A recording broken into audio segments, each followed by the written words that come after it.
Olá, sejam bem-vindos a mais um episódio do Dotcast. Aqui comigo estão o Eduardo, CRO da Dot, o Guilherme, CCO e o Charles, CEO. Sejam bem-vindos. Obrigado. Obrigado mais uma vez. Legal, vamos lá. A ideia é que hoje a gente converse um pouco sobre como reduzir custos sem comprometer performance. Eu trouxe aqui especialistas nesse assunto para a gente conversar e bater um papo sobre isso. Então, para a gente começar, a minha primeira pergunta é: reduzir custos em telecom e TI significa cortar ou significa enxergar um pouco melhor? Boa pergunta. Eu acho que existem dos dois, né? Acho que existem custos que muitas vezes a gente não utiliza, então acho que daí sim é cortar, mas normalmente a gente tem que pensar em enxugar. Vamos pensar assim, que seria o quê?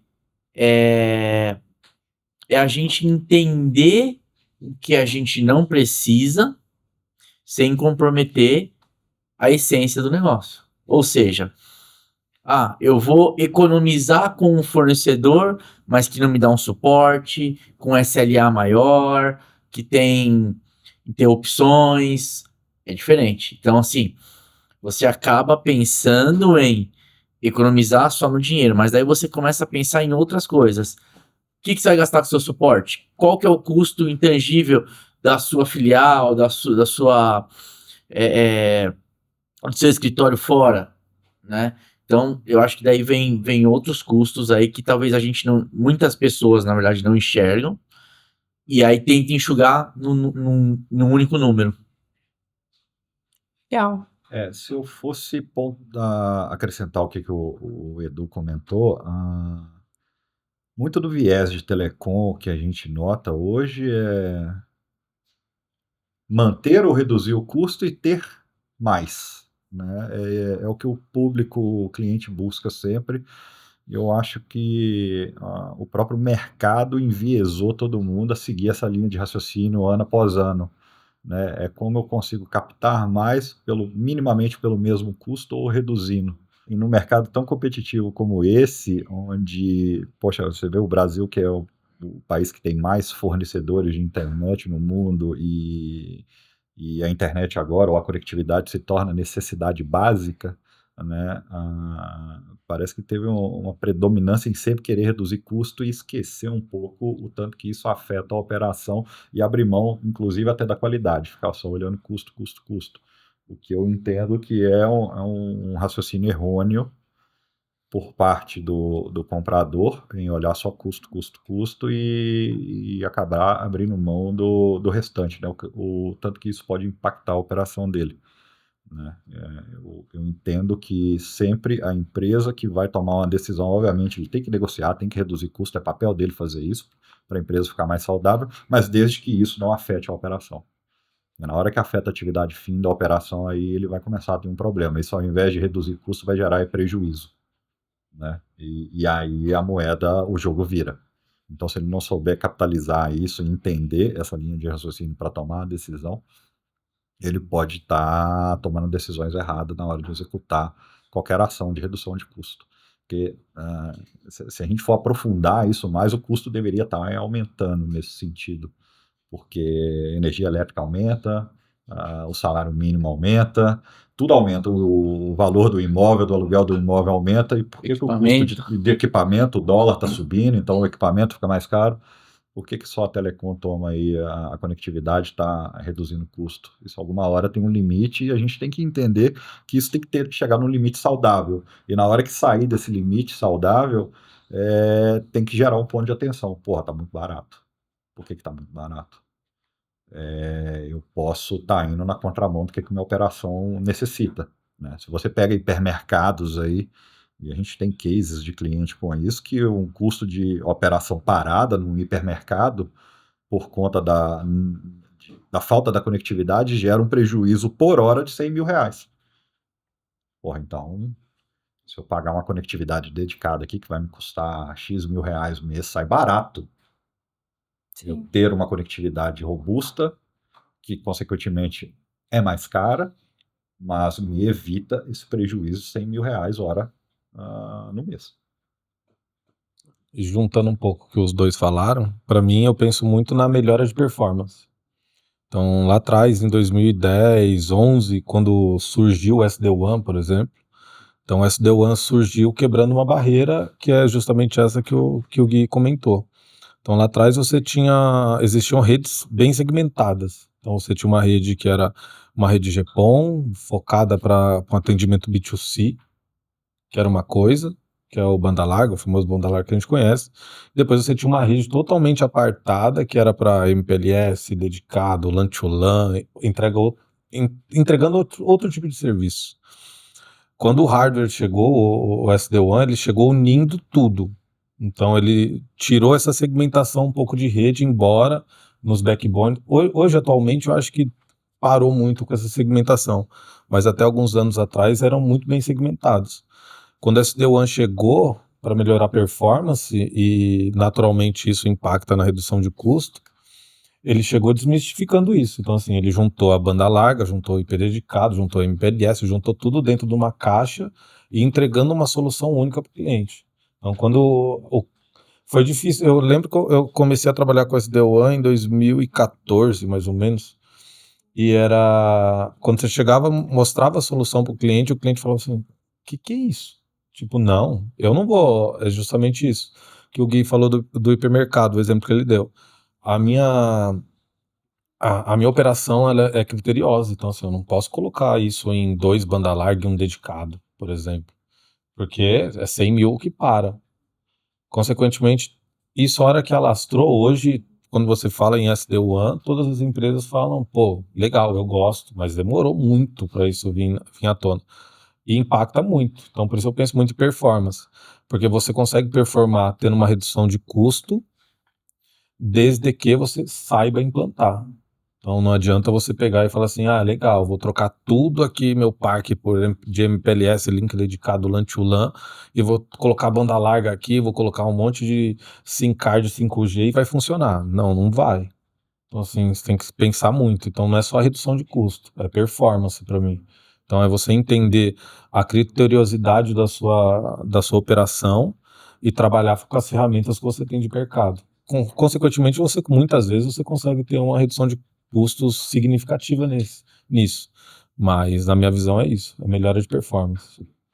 Tá, ok. Pegando um gancho, então, que vocês responderam, eu entendo que, às vezes, nem sempre o melhor caminho é reduzir custos, às vezes é olhar muito mais para a performance, mas eu queria que a gente pensasse num cenário em que eu preciso reduzir custos, eu tenho esse problema. Como eu devo fazer da melhor forma, então? Eu fiz um projeto em 2017, 2018, de uma grande varejista, que a gente ia tombar exatamente o que eu falei um pouco anterior a respeito do SD-WAN. A gente ia tombar todo o parque de MPLS link dedicado de 1.674 lojas para SD-WAN. E no SD-WAN nós íamos colocar 5 bandas largas de diferentes operadoras. E eu lembro que eu tive uma conversa bem franca com o CTO na época desse grande varejista. Eu sentei na sala dele e ele falou, se esse projeto der certo, eu vou economizar mais de 7 milhões mês. E, consequentemente, eu vou virar o CEO. Se esse projeto der errado, consequentemente, eu perdi o emprego. Então, para você entender o nível de criteriosidade dessa operação. E no fim deu certo. Então, assim, a gente entregou 5 operadores, ele teve uma redução gigante, e isso é uma redução em custo fixo direto, isso impacta no EBIT, no fluxo de caixa da empresa, assim, muito forte. Então, é um case bem legal. Eu estou com 2 exemplos aqui no topo da cabeça e exemplos práticos de clientes nossos hoje que executaram plano de redução de custo. Um foi similar ao que o Charles citou. Tem um cliente que é uma empresa de transportes, atua em 5 estados e montou um plano de redução de custo onde ele vinha com o SD-WAN e ele substituía o link dedicado, que por conceito é muito mais caro do que um link compartilhado. Então ele vinha com a solução da caixa SD-WAN na ponta e substituindo o link dedicado por 2 ou 3 links banda larga, dependendo da criticidade do local, né? E isso, em uma janela de 36 meses, levava para ele, eu não tenho o número de cabeça, X milhões de reais de redução de custo no projeto. Então essa é uma jogada, né? E essa é uma jogada que está sendo muito comum no mercado hoje.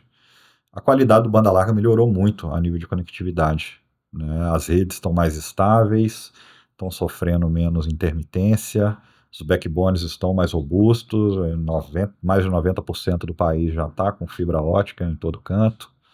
Então, a qualidade da rede e a velocidade de manutenção aumentou muito, né? E hoje não se precisa muito dessa velocidade toda. Então, você pega um banda larga de 600 mega, ele equivale a um dedicado de 150, 200 mega, né? E onde o cliente precisa da taxa de download e upload, ele consegue com um banda larga de 600 mega a similaridade de um dedicado a nível de throughput, tá? A nível de tempo médio de reparo e tudo mais, a gente vai ter que aprofundar em outro caminho. Tema mais técnico. Mas nesse sentido, a velocidade não tem sido mais problema, né? E como a rede do banda larga está mais estável, está dando para os clientes mais segurança de tomar a decisão em fazer essa transição. Tá? E isso por si só é uma redução de custo direto do serviço que ele contrata. Então, tem não só um, mas quase todos os nossos clientes buscam isso que estão conosco hoje, né? Buscando esse tipo de solução. Agora, tem outro cliente também e aí eu convoco aqui todo mundo a pensar para dentro de casa. Que ele fica pensando só no custo direto do fornecedor, mas ele não pensa no custo interno que ele tem de homem-hora, né, de diversos setores. E teve cliente que atestou comprovadamente que reduziu internamente em 28% o custo de homem-hora dele, depois que ele tomou a decisão estratégica de fazer a contratação de toda a planta de TI e telecom dele com um único fornecedor. Então esse é um intangível, que o cliente ele tem que parar, sentar, fazer conta, mas fazer conta para dentro, não para fora.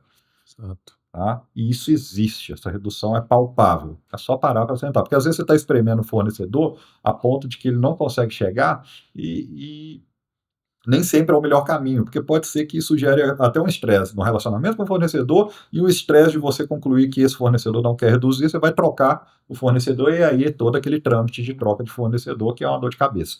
Exato. Né? Então, se você faz essa conta para dentro e entende essa linha de raciocínio, que contratando tecnologia ou fornecedor específico que te leve esse ganho, essa inteligência, né, a nível de TI, telecom, e resolva seu problema, você não reduz o custo com o fornecedor do boleto, mas você reduz o custo de homem-hora.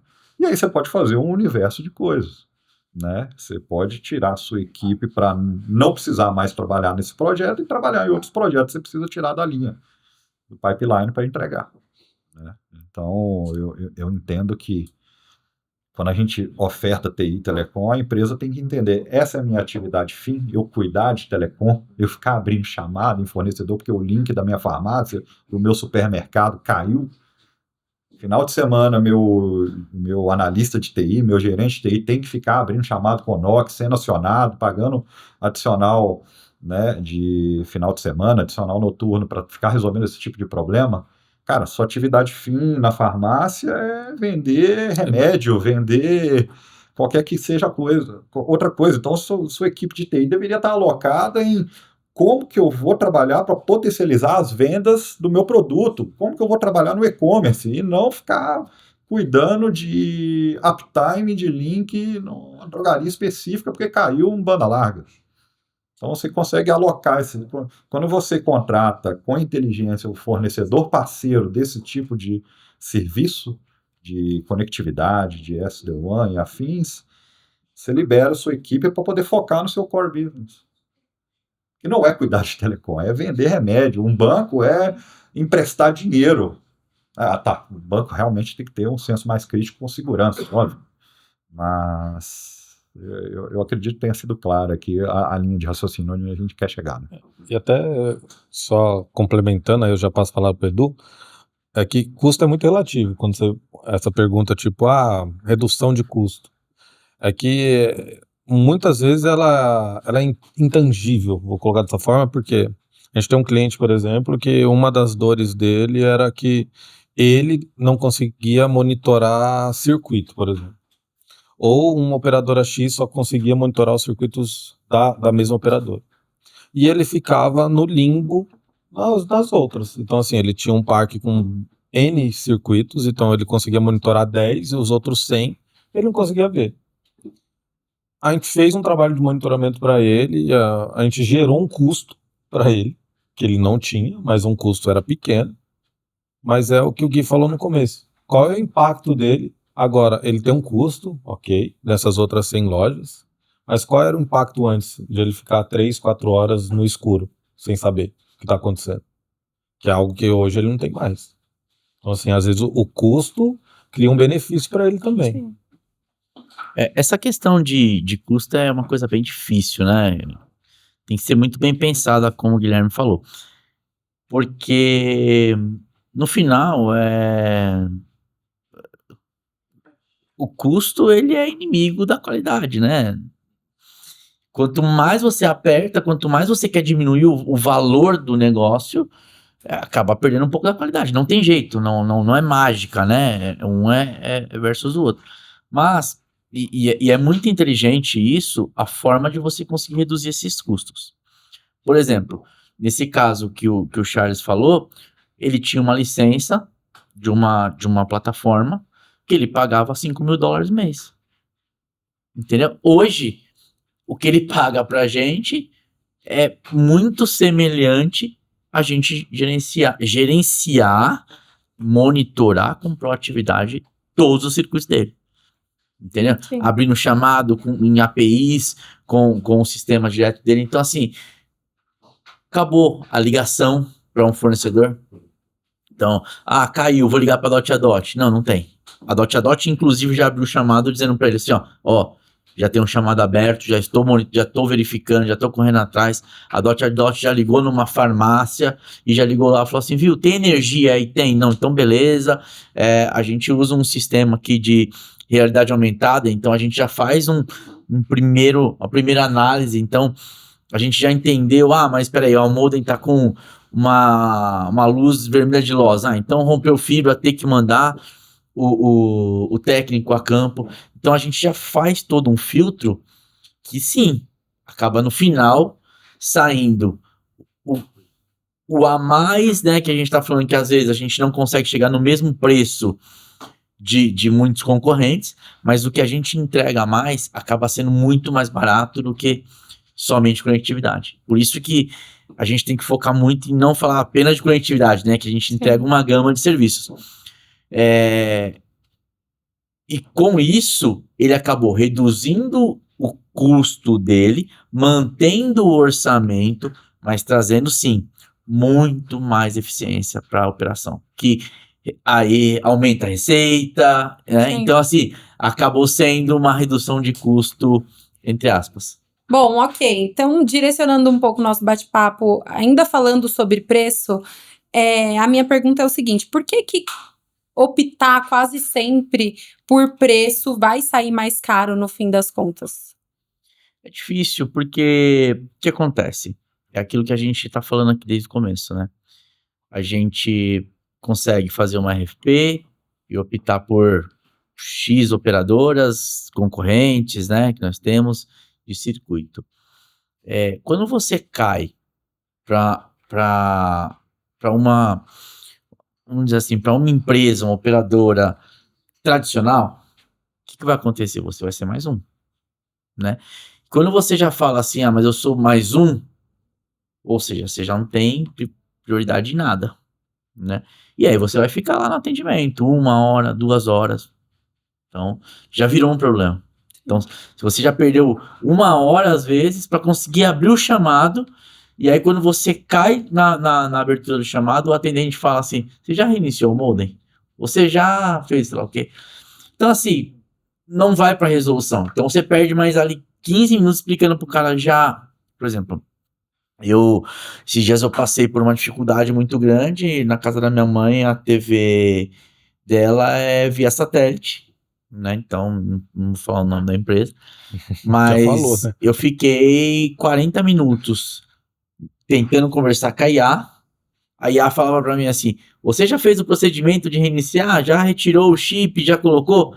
Aí eu falava já dela, Então faça de novo.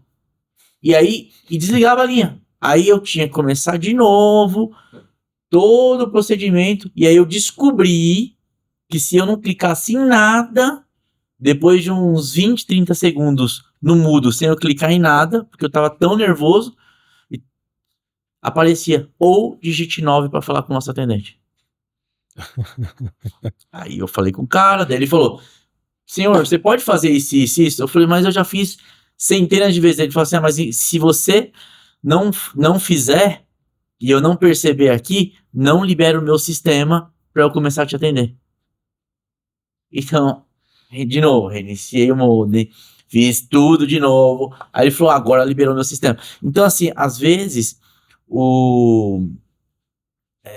querer cercar tanto o processo e querer automatizar tanto as coisas, você acaba dificultando o seu atendimento. Sim. Então, assim, pra que eu falei tudo isso? Nessa brincadeira eu perdi mais de 1h30 do meu dia. Então, assim, quanto que vale 1h30 do meu dia? Eu tenho certeza que é muito mais do que o que hoje eu pago na fatura. Sim. No mês. Entendeu? Então, assim, reduzir custo? Muito pelo contrário. Criei um novo. Eu tomei um prejuízo. Sim. Então, assim, qual que é o grande diferencial da Datadot? A gente consegue fazer um bom atendimento. Você vai conseguir falar com alguém.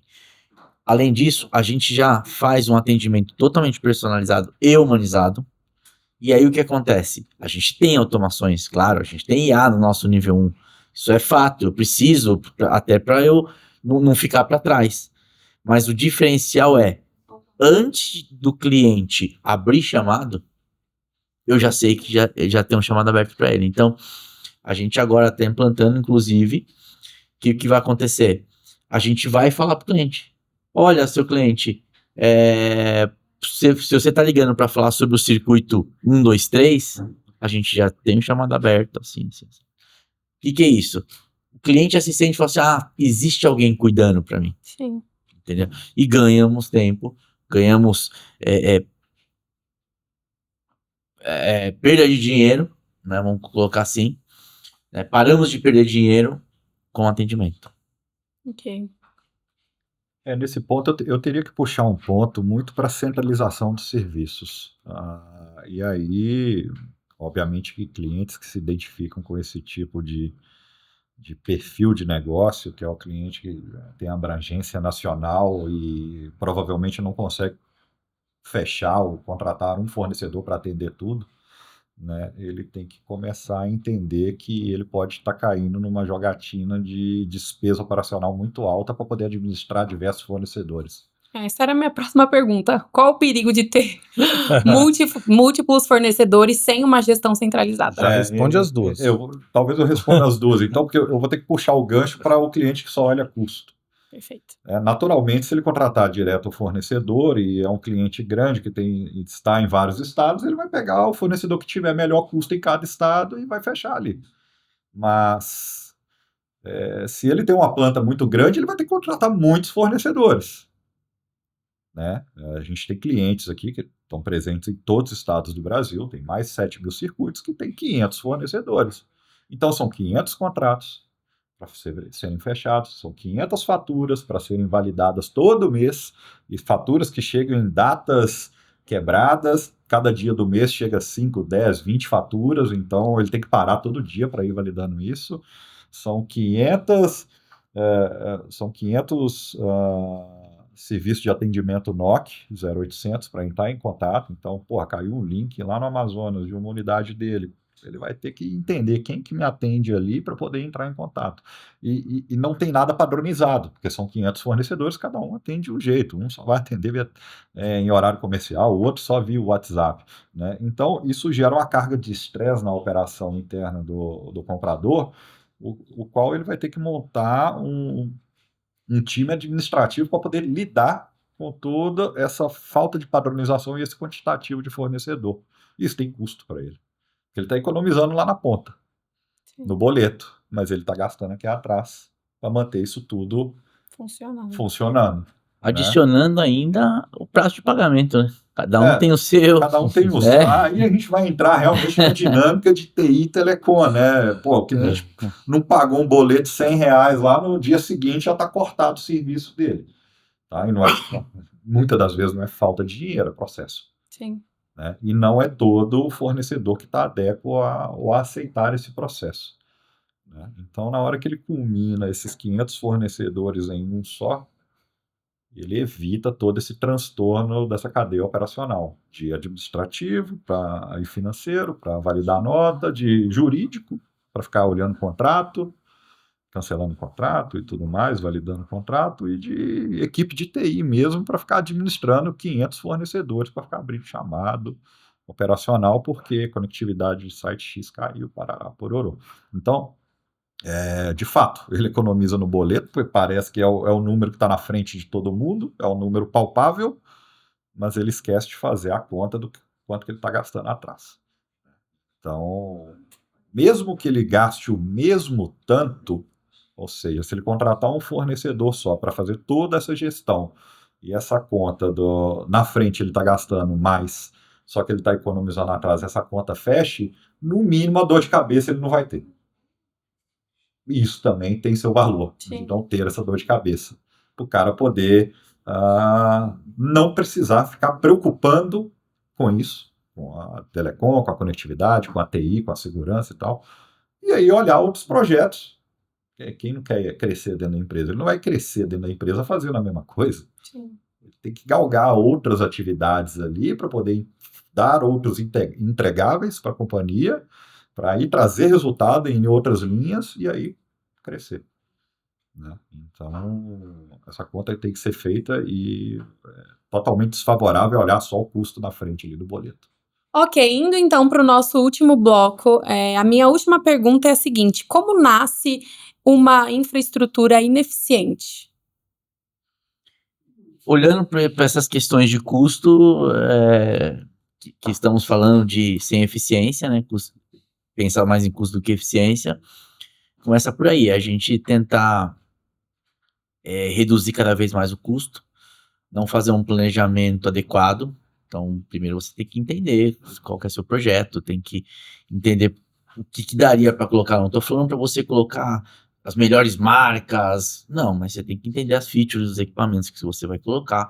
Você precisa entender como você vai desenhar a sua rede, como você vai entregar o seu projeto, né? Então, assim, eu acho que, na minha opinião, acho que o passo mais importante é um planejamento. Do que você precisa, um desenho bem definido de uma topologia, para depois você pensar em eficiência ou não. Estou puxando gancho aí para centralização, decisão de fornecedor. Essa ineficiência, ela tem que ser bem trabalhada a nível de inteligência de dados. Se a gente tem um contratante, um cliente contratando diversos fornecedores, ele tem que fazer a gestão disso tudo, e é uma gestão quase que braçal. Nos dias de hoje, com toda a tecnologia à disposição, isso já representa ineficiência. Se ele tem que ficar conflitando nota todos os dias do mês, se ele tem que ficar pedindo para o fornecedor dele relatório de saúde dos serviços que ele está prestando, isso tudo, com a tecnologia de hoje, onde nós estamos, isso já é causa de ineficiência. Isso tudo consegue ser lapidado com o fornecedor certo, entregando isso tudo na palma da mão do cliente. Desde o gerenciamento do serviço dele, através de um dashboard, de um software, que quer que seja, centralizado, onde ele consegue, através de uma única interface, ter toda a gestão da planta dele, de segurança, de conectividade, o que quer que seja de TI, né? E através dessa gestão unificada, ele ainda conseguir extrair relatórios automáticos, sem depender de ter que pedir a alguém para trazer isso para ele. Ele consegue ter a gestão proativa de toda aquela planta que ele busca, né, dos objetos gerenciados, da segurança, da conectividade de cada lógica. Né? Então, a partir do momento que ele não tem isso na palma da mão, isso já é consequência de uma operação ineficiente, que depende de braço humano para poder buscar a informação, né? Então, foi isso que a gente citou bastante aqui, da importância, talvez, da centralização de contrato para ele conseguir montar e arquitetar essa eficiência centralizada em uma única interface, onde ele tem essa facilidade de extrair a informação, ter a inteligência de dados para a tomada de decisão futura e a tomada de decisão estratégica. Tá? Então, com o que a gente tem hoje à disposição para poder entregar para o mercado, quem não está nesse patamar, eu já entendo que está sendo ineficiente. Ele está botando trabalho braçal ali para poder consolidar a informação para poder apresentar para alguém para depois tomar a decisão. E essa informação já tem que chegar pronta. Né? Então, ineficiência para mim hoje, no meu ponto de vista, é isso. Perfeito. Só finalizando o que os dois comentaram, é gastar tempo. Para mim, ineficiência é gastar tempo onde você não vai ser eficaz no fim do dia. É o que o Gui comentou, o Edu comentou ao longo do podcast, foi isso. Então é você gastar tempo com o que realmente a sua empresa faz, o que você atua, o que você é bom. E o restante, conectividade, TI, serviços, essas coisas que não são o seu dia a dia, você deixar para alguém que tem uma expertise fazer. Então isso propriamente é até meio estranho a gente falar, né? Porque daí o pessoal que vai ouvir vai falar assim, pô, então a gente que tem coisa em casa é tudo um bando de ineficiente. E não, acho que tem operações e tem operações, como a gente falou, nem todo cliente é um cliente para dot a dot. Então, falando de dot a dot. Mas você tem que buscar a eficiência daquilo que você está fazendo. Se a eficiência tua é você gastar tempo com outra coisa, que não seja TI, telecom e serviços, então não gaste. Não seja ineficiente nesse ponto. Entendeu? Deixa até o que o Edu falou no começo, deixa para dot a dot, que a dot a dot resolve. Perfeito. Para a gente encerrar, então, minha última pergunta é a seguinte: qual é a primeira decisão que um líder deveria tomar depois de ouvir esse episódio aqui que a gente fez? Eu começo. Ligar pra gente, ué. Eu ia falar isso. Mas todo episódio eu falo isso. Ela faz, né? Só ligar pra gente, não tem o que fazer.